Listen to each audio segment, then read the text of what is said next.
Feedback. It's when you feed something out into the universe, and the universe sends you something back relative to what you fed it.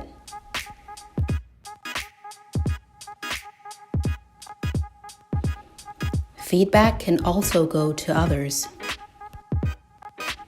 and come in many forms, including visual, auditory, verbal, written, and facial expressions. But biofeedback is different. It refers to increasing awareness about what one's body is or isn't doing. Sometimes there's a match, meaning your body is doing what you think it is doing. Sometimes there's a mismatch, meaning your body is not doing what you think it is doing. Let's take this clinical case of a 39-year-old male, who we will call Julian, who is 3 months post-stroke, who underwent SLP therapy for dysphagia.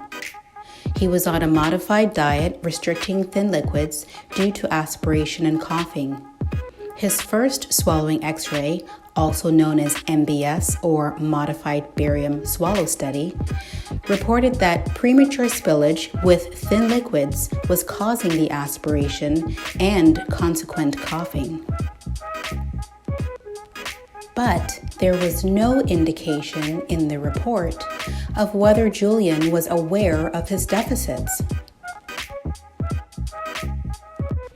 Biofeedback is an excellent way to examine deficit awareness and, subsequently, whether Julian can manage his deficits on his own.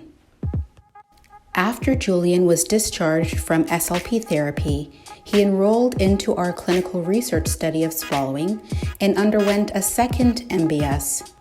We observed that Julian had poor oral control, leading to thin liquids partly moving into the larynx.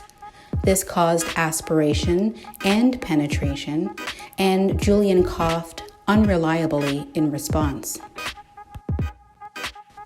So we explained what we saw and showed him on a recorded swallow that sometimes he coughs because the liquid is going into his larynx.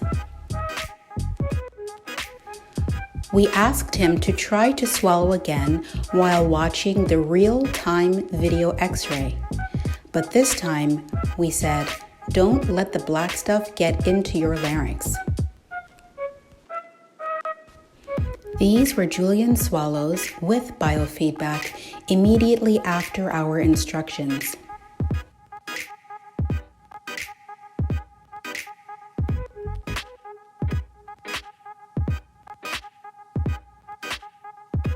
What explains this? Well, we asked Julian if he knew why he was coughing and whether he knew that he had any control over it. His answer was no. If you're wondering, well, that definitely depends on your patients. What are their most common physiological deficits and how do you measure them? Do you collect data and track trends about your patient care?